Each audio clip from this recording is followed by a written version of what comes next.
Good morning, everyone, and happy Friday. Thank you all for joining us. It is National School Breakfast Week and also just a very special day as we are going to be soon visiting Farmer Ashley up at Stockwell Dairy in Hudson, Indiana for our first virtual farm tour of 2025. So we're very excited about this one. My name is Brooke Williams. I'm the Director of Communications for the American Dairy Association Indiana, working on behalf of about 700 dairy farms in the state of Indiana, and always happy when we can feature one on a virtual farm tour. So thank you so much for joining us. As I mentioned, National School Breakfast Week this week, and we have a lot of schools tuning in today to join this tour. About 130 classrooms, over 2,400 students, and we have students visiting us today from the great state of Indiana, where we are all based, but also we have friends in Missouri, Ohio, all the way to New Mexico, Texas, even a school in California joining us this morning.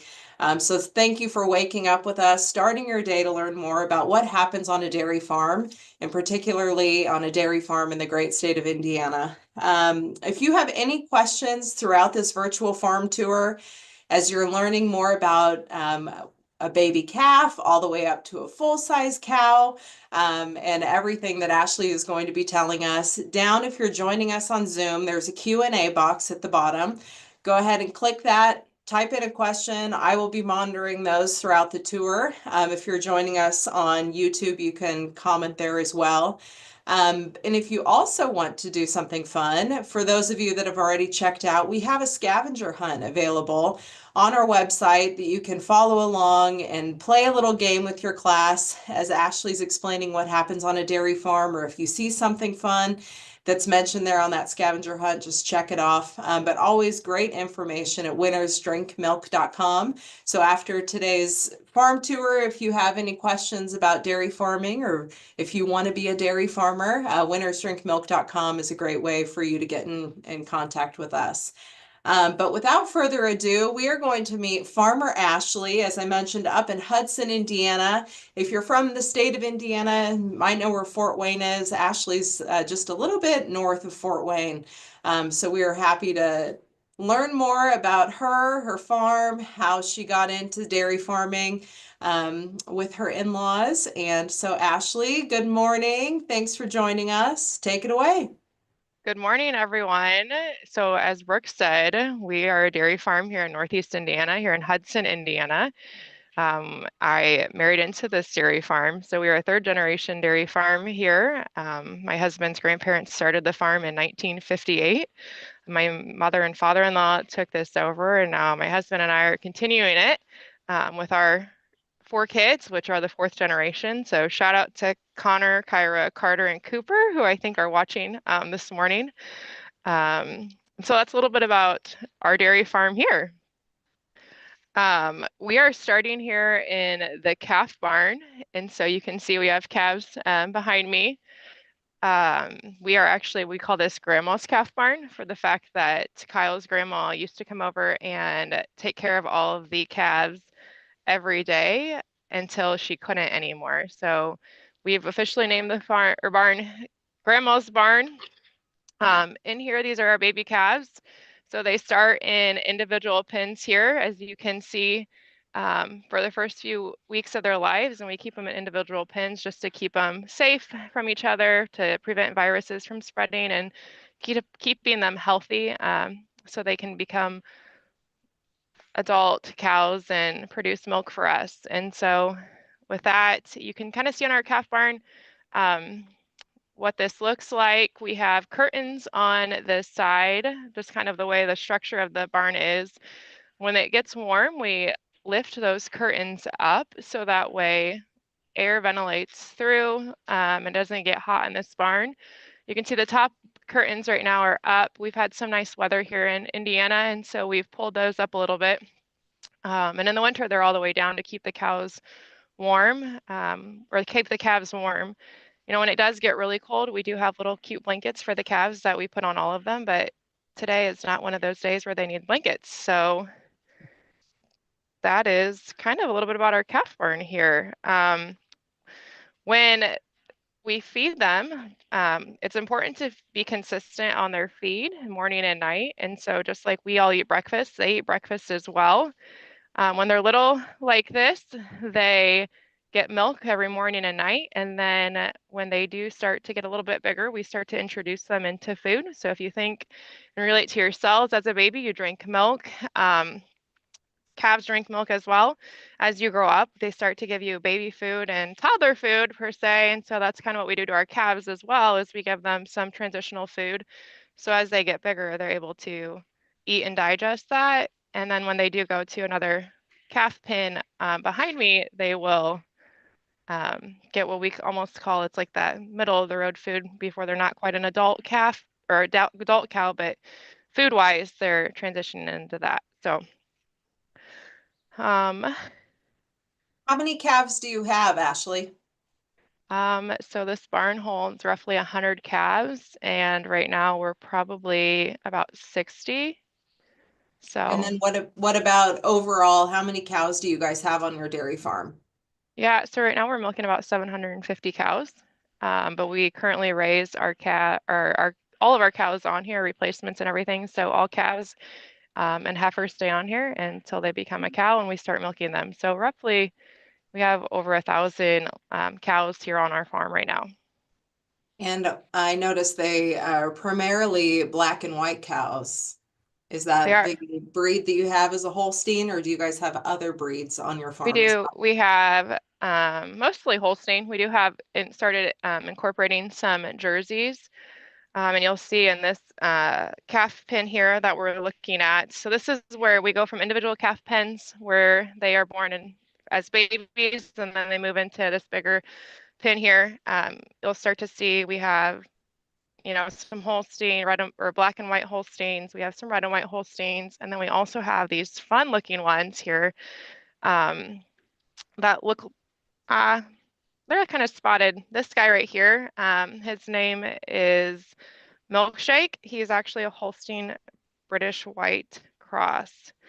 So he's one of our actually friendly 4-H calves, but we have a few of those as well. So Do you guys ever have a favorite calf on your farm? right now I would say there are 4-H calves, our favorite. So we have Yeah. we had Buttermilk. She's now or she will be a milking cow. And then now we have our calves that we don't name very many of them because they get these fun things called ear tags. So we can keep track of them. So the next calf to be born their name will be 5729. You can see they're born on Stockwell Farms here. So just as each of you guys have a name, our calves have a name. Our bull calves that care for 4-H are a little different. My son has named his calves, but all the other ladies on our farm have a name with their ear tag. And then they also, as they transition into this pen, they get what we call an RFID tag. So that RFID tag is a national naming system. So that way, if the calves or cows were to move from our farm and go other places, then that way they can be tracked accordingly. And as they get older and we start milking these cows, then they go into our parlor and that RFID tag in their ear registers to our computer system and it allows us to track how much milk each cow is producing in each milking and allows us to better get an understanding of how that cow is doing. We do have a question. Someone is asking, what are the calves eating? What is in that bucket of feed? Yeah, so this is a feed here that is specific to cows. It's got a lot of different vitamins and minerals in it. It looks like a little pellet because it is. So this is what I would consider your toddler food or your baby food for calves. And then once they get older and they move out of the calf barn and they go into some of our other pens, then they start getting some corn and haylage and different things like that into their diets. Yeah. And as Ashley mentioned, the calves are eating breakfast, and I had mentioned this is National School Breakfast Week. So we do have a question for all of you that are joining us today. We want to know where you typically eat your breakfast. And the poll question should be popping up on your screen here in a second. But we want to know, do you typically eat your breakfast at home? Do you eat it in the classroom? Are you eating it in the cafeteria?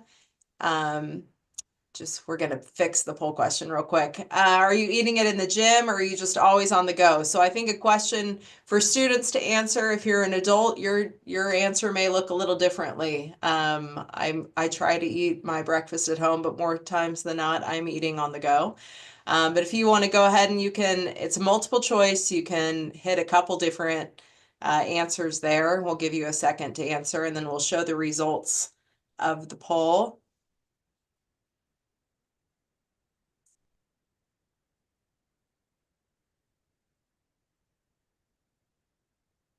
Our dairy farmers would all agree breakfast is a very important part of the day, and everyone should incorporate some sort of dairy into that breakfast, whether it's milk on your cereal, a smoothie. And it looks like a good portion of you all, 71% are eating at home, 40% are eating in the classroom, 31% in the cafeteria, and 17% on the go. We were just in a classroom this week, or in a school this week, that was doing a breakfast in the classroom program, and that's pretty cool to see. So thank you for sharing that. And we are going to move on. Ashley, do you have anything else you'd like to say about the calves, or are you going to move over to the freestall barn? I think we can move over to the freestall barn. Okay. And if you want to talk as you're walking, maybe explain to people who have never been on a farm what exactly is a freestall barn. Yeah, so a freestall barn, well, you can see, you've seen in the calf barn, there's individual pins here that keep the calves separately. When we go to a freestall barn, it's all open, and there's different, basically what I'd call like different individual beds they can lay in as they rest, but it's very open, so that way they can get exercise and roam and move as they please. Mhm. And also, I should have asked you, did you eat breakfast this morning? I did eat breakfast. I actually had a shake because as a busy mom, farmer, and everything else, I live life on the go, but I put milk in my shake. As you should. Good job. All right. So as we're moving on to the freestall barn, we do have a question. Someone is asking, how much food does the farm go through on a daily basis for the cows? Oh, that's a really good question. I would say, man, our feed mixer mixes feed for all of the groups of cows several times a day. Um, and I don't actually know how much food we go through on a day. A lot. So it's a lot, Yeah. feeding 750 cows plus. Yeah, I mean, a cow roughly eats 100 pounds of food a day. So if you do that math for 750 cows, and then we have all the calves we feed and provide milk to and grain to on a regular basis, it's a lot of feed. Yes. And then we have a question from Meredith Nicholson, School 96. A student is asking, how much feed does a calf eat for breakfast? So again, might be kind of hard to estimate, but probably more than you and I are eating for breakfast. Yeah, they get a couple, we have a bucket of milk that they get every morning. And so I can show you kind of what the looks. It goes in a bucket like this, and then it's filled roughly to here, depending their age. That's really how much milk they're getting in the mornings. So, and then they also, again, the first few weeks they only get milk. As they get a little bit older, then we do start to give them some calf, what we call calf pellets, that has all the vitamins, minerals, and nutrients in it, and some water before they transition into that other bigger pin that we were at earlier. Good. And then it looks like we're getting a question from one of Connor's classmates, Ashley, who wants to know why your family chose to have a dairy farm instead of beef cattle. You know what? That's a great question. I think it's just Kyle's grandpa started the dairy farm back in 1958. I think he started milking about 19 cows at the time. And since then, the family really just fell in love with dairy cows. And that's what we've continued to grow and love and do. And so we like producing that nutritious milk that everybody in the world can drink. Good answer. How many hours a day do cows rest in a day? You know, that's a good question that I don't actually have the answer to. I know They we've do been have on, the leisure. They do have the leisure to yeah. rest whenever they want. I can tell you that much. And you'll see that when we go into the freestall barn. But I don't actually have the number of hours that they truly do rest. Yes, I know other farmers will say that the cows are kind of ladies of leisure, that they get to rest whenever they want, which is just a nice lifestyle to have, really. Um, For sure. and then let's see, just looking through the questions. These are all great questions. Thank you so much. Somebody is asking, what time do you get up to milk the cows, or what time does Kyle or other family members get up to milk the cows? Yeah, so we are because we are a large dairy and we do have some family members that milk, we also have 9 other employees that milk for us or work for us. And so they are currently milking around the clock. So 24/7, our cows are being milked. There's about 2 hours a day where they aren't being milked, and that's because they're washing down the parlor at 2 different times. But other than that, they're milking around the clock. Okay, and then it looks like we are going to put up another question for everyone. Now that we know that everyone is eating breakfast, we have a question of what are some benefits to eating breakfast? So you can choose between better concentration, increased school attendance, improved academic performance, or all of the above.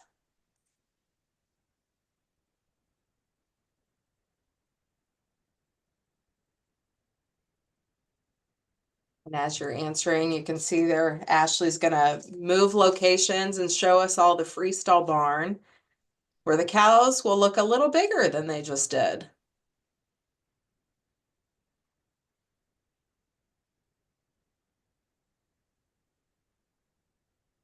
And we'll try and get through as many of your questions that you are submitting there as well.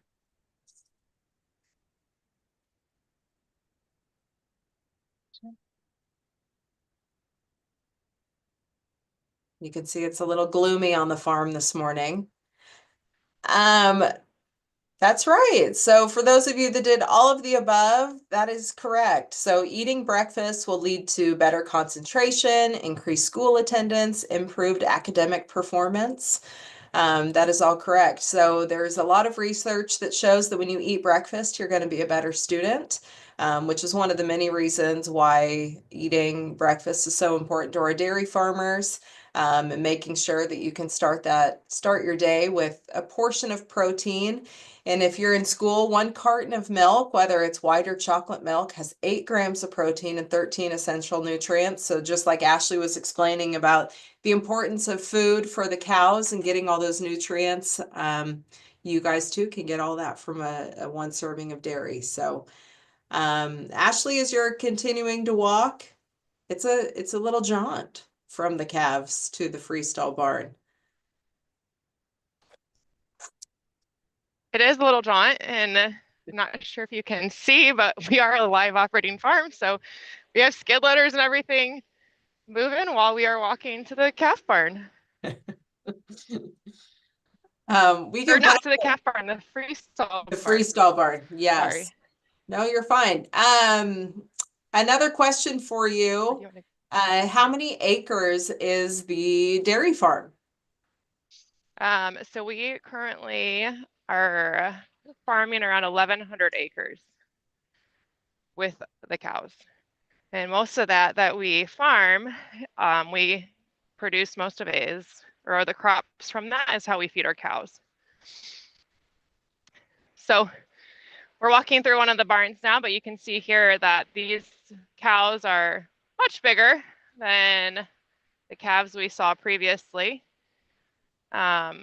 In this barn, most of these cows are actually pregnant and just enjoying life. They just got fed, and so you can see that some of them are resting in the back and some of them are up to eat, but they do have the leisure to do whatever they prefer when they want.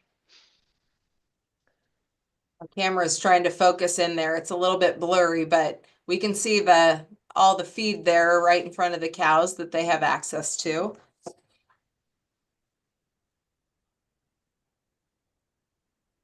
And then Ashley, I know your farm, like many other dairy farms, you guys use a nutritionist. Do you want to talk about that? We do. So we use a nutritionist, and because I am the rookie milk presenter this year, I can use some stuff here.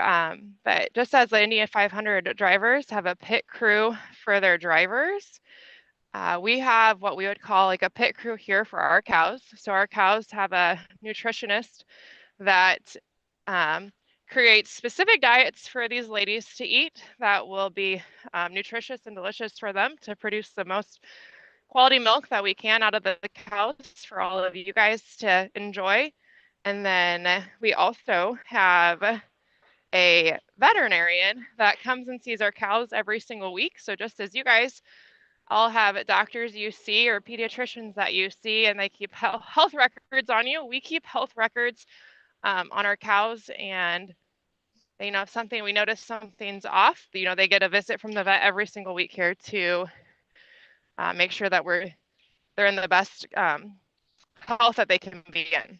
And then we also have we call a hoof trimmer. So every week our hoof trimmer comes and gives our cows what we call pedicures. So if you can only imagine going to get a pedicure every week, I mean, I want to, and I don't, but my cows get it. So, yeah. And then another fun fact that I think is cool is that cows can eat a lot of food that humans don't typically eat. And some of those things would be like orange peel or rinds from melons. So I don't know if you have anything you'd like to share about that aspect as well. Yeah, so we said that our cows are the perfect like upcyclers in our industry because they eat a lot of the food that would end up in landfills or waste that we can't eat. Our cows can eat, and it's really good and nutritious for them. And so we are helping preserve the planet and the world by feeding our cows that food that would normally end up in landfills and then just fill up, and who knows what would happen to it. Yeah. And I did see too that a cow will eat about 100 pounds of feed each day. So whoever's delivering that feed has a busy job to do throughout the day. So one thing you'll notice here as Allie is zooming in here, our cows wear what we call a cow monitoring system. And so just as some of you guys wear watches or things on your arms to track your steps and your health, like I know my watch that I wear tracks my heart rate, how well I sleep, my steps, my exercise, and everything in between. These cow monitoring systems that are on the cows' necks do the same thing for cows. So we're able to closely monitor them from a health standpoint. How active are they? Do they need to be treated or seen by a vet? Do we need to treat them for anything, or really making sure they're in the perfect best health that they can be. So we have these that monitors them and allows them to live a pretty happy, fulfilling life. So thanks to technology, this has allowed us to look at things differently with our cows and work differently with them. So you can see too here in this barn, here's our freestall barn. So this is one of our bigger barns here on the farm. The curtains here, we have curtains just like we did in the calf barn. They are not up yet. It takes a little bit more effort to open these curtains than it does our calf barn. But once we start getting nicer weather here consistently here in Indiana, we'll open up the curtains, and then, they'll have a nice good airflow in here. When it does get hot, we have fans that keep the cows comfortable all throughout the barn. And that really cools the barn down. We have ventilation up top that again helps with all of that. And so really, even when it gets really hot outside, it's really not as hot in here because of all the air movement with the fans and the open curtains. And then the garage doors or the doors on each end of the barn are also opened up. So while we don't have our curtains opened up, we do have at least most of the doors are open up to get the cows some fresh air right now, since it is getting nicer here in Indiana. So Some of the stuff the cows eat, you can see here in this mixture. This is all mixed together, and we have a feeder that comes and feeds the cows a couple times a day. In this, we have what we call corn silage. We have some cottonseed. We have some premix, and then we have some gluten. So really what that is in the premix, a lot of protein for the cow. It's got bean meal, vitamins, minerals, and fiber to help them. And so here's your, here's your premix that has all of the vitamins and nutrients in it. So you can see just, how fine it is. And there's some pellets too that help with all of that. Here's our cottonseed. So it's a lot of fiber. We get a lot of fiber from fruits and vegetables and things of the like. Well, this is kind of that way for cows. And then we also have here corn silage. This is like their energy for the cows to eat. And provides fulfilling nutrients for them. And then we also have a gluten here. It's gluten, but it's protein for the cows. So, we think of protein in a lot of usually meats, sometimes some beans and stuff, but that's how cows get their protein here on our farm. So I have a lot of questions coming in. If I can do like a rapid fire with you. absolutely go for it. How many people does it take to operate the farm? Yeah, so there are 13 employees on our farm. 9 of those are not family, and then there's 4 of us that are family. So my mother-in-law and father-in-law still do some stuff on the farm, and then my husband and I, and then we have, like I said, 9 other employees that come and operate the farm for us on a regular basis and milk all the cows. And then can newborn calves walk the same day that they're born? They can, and we have an audience here today on the farm. We don't always have that, and we had a cow that was freshly born this morning, and that was one of the questions that I got asked here too, is can they walk right away? And in fact, they can. So it's a pretty cool thing that we can't walk as humans, but calves can as soon as they're born. And then this is a good one. How long does it take a calf to become a cow? Um, yeah, that's a few years. They, I can't tell you the exact months. We operate in months here. How many months until they become a cow? I want to say it's roughly 2 to 2.5 years once they start actually have their first baby and start producing milk on our farm. And then how much does a calf typically weigh when they're born? I would say roughly somewhere between 70 to 90 pounds. We have some that are smaller, some that are bigger, but usually in that ballpark, it's how much they weigh. And who would be a faster runner, you or a cow? I can tell you right now, I've chased cows and I am not faster than them. They are fast. They look big and slow, but those things can run. And then a question about the ear tags. Does it hurt the cow when the ear tags go in? I would just compare it to, an ear piercing. So if any of you guys before, that's what I would consider that feeling to be. So it's just a small pinch, but nothing that causes pain to them in an inordinate amount Yeah. of pain. And then here's a good question when we talk about just being a farmer and what it means to care for the cows, the land, and the community. Someone's asking, how do you protect the land and water? Yeah, absolutely. So our land, some things that are unique to us on our farm and our land is we double crop. And so one of the things that's important is that we can take care of the land and the nutrients. And so we do a double crop or cover crop. So in the winter, there's crops on the ground or planted, and then we harvest them in the spring or utilize them. And then again, throughout the summertime that you guys are usually used to seeing crops out. We also have a pretty good nutrient management system. And so we know exactly what fields and when to apply manure. So that way we're making sure that we do take care of the land, because it's important to us that we take care of the land, that our farm can continue to be around and survive for generations in the future, and that our cows are getting good quality feed throughout all of it. Yeah. which leads to a cow's life and their livelihood. A lot of questions wondering how long does a cow live and where do cows go when their time of milking has passed? Yeah, so I mean, they live on our farm roughly probably 6 years, I would say. Um, when a cow hopefully makes it to the time where we don't have to put the cow down, but they can make it, we'll sell them and they go and then become beef in usually restaurants. So you guys are still all eating them. And then another question, where do the cows go on your farm to get milked and how do they get milked? Yeah, so they go from this barn that we're in, and then we have a nice pathway that they go to the parlor, and they go to the parlor 3 times a day. So we milk 3 times a day here on our farm. And then we have a milking system that kind of the claws drop down, and then we have employees in there, and they prep all the teats on the cows and make sure that those are smooth and clean. And then they hook up the machine to their udder and to the teats, not really to their udder, to the teats, and they milk them that way. And then once they're done, the machine or the system automatically knows when the cow's done milking and the milker falls off. We dip them again, and they come back here to rest and relax and do what they want to do for their life here in the barn. Nice. Yeah, they are usually, and they only really takes about 10 minutes to milk them.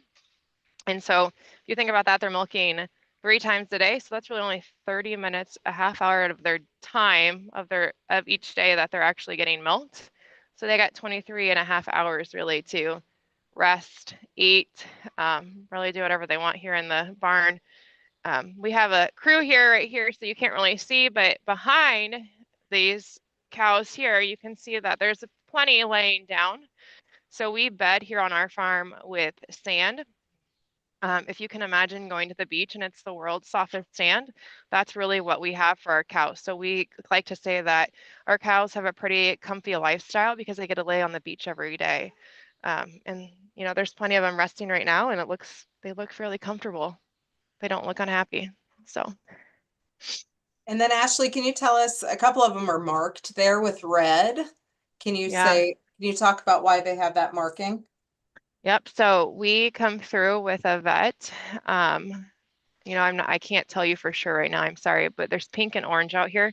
So one color means that they're pregnant, and one color means that we have just bred them so that they can become pregnant. And so I wish I could tell you we used to use pink and green, and I knew that. Pink meant they were not pregnant, and green meant that they were pregnant. And so I'm guessing probably right now orange means that they're pregnant and pink means they're not, but Yeah. that's what those markings mean. And then I'm going to put up one more question here. And the question is a true or false, as we're talking about milk and how milk goes from a farm into a lot of cafeterias. The question is about flavored milk, like chocolate or strawberry. Does it deliver the same 13 essential nutrients as unflavored milk or white milk? It's simple, true or false. So if classes want to answer that question.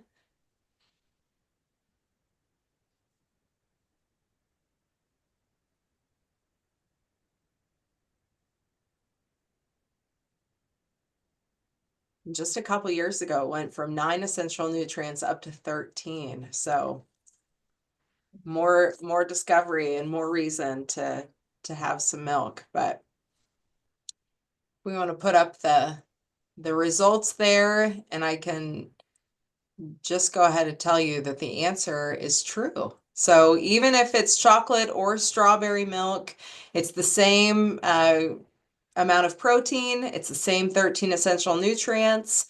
It might just, for some people, just taste a little better. And we also often get the question too if brown cows are the ones that produce the chocolate milk. And I think Ashley would agree that that is not true, that they do not produce chocolate milk. They do not, but it is fun to tease people that they do if they've never been to a farm.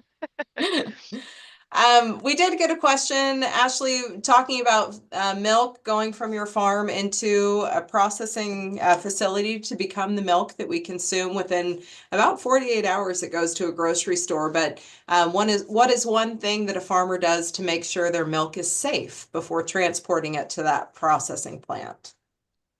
Yeah, so that's a good question. Here on our farm, we make sure that the milk goes into what we call a bulk tank, which is where all the milk is stored before it goes to the semi to go to the processing plant.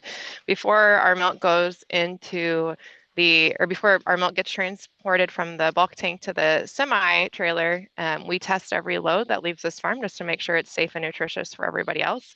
If for some reason something came back where it wasn't, we dump the milk and it never leaves our farm. And so we want to make sure that we're providing the best nutritious milk to all of you guys. Yeah. A couple other just fun questions that have come in before we conclude. Have you guys ever had a cow that has tried to run away? Yes, we used to have a countdown on how many days our cows stayed in the barn, but we have had cows that do like to escape or are master escapees that like to wander into the fields, and we do have to bring her home back to where she belongs. And that's And really for her safety. yeah. Yeah. Which was also, we got a question asking if the cows are ever in danger, if there are any other animals that come onto your property or do anything. We don't. Ours are, I mean, we will watch. We also have a lot of hunters that take care of things in the area, but we don't really have any animals that come up close to us. And so it is something though that we do watch for because we are milking 24/7. We have employees out all the time and there's constant movement that usually scares any critters off that shouldn't be near the farm. And so our ladies here are usually pretty safe 99% of the time. I would say 100% of the time, but most, yeah, you just, it's a farm. Yeah. And then another question, do you guys have any other animals other than cows? We don't. We have a dog. That's, our farm dog. We actually have three of them, but one was out here and she's gone. So, or she's not around right now. I can't show you. Can't meet Marley, but we have Marley, Gus, and I can't think of my other dog's name. It's my mother-in-law's dog all of a sudden. We call him Rico, but that's not his name. Garth. Sorry, Garth. So we have Garth, Marley, and Gus, but those are other animals. Other than that, we just love cows. So we have lots of cows around here. Yes, which is good. It's a good sign of a dairy farmer.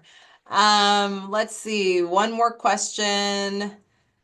As you were taking us from the calves to the other barn, there were a couple other different buildings on the property.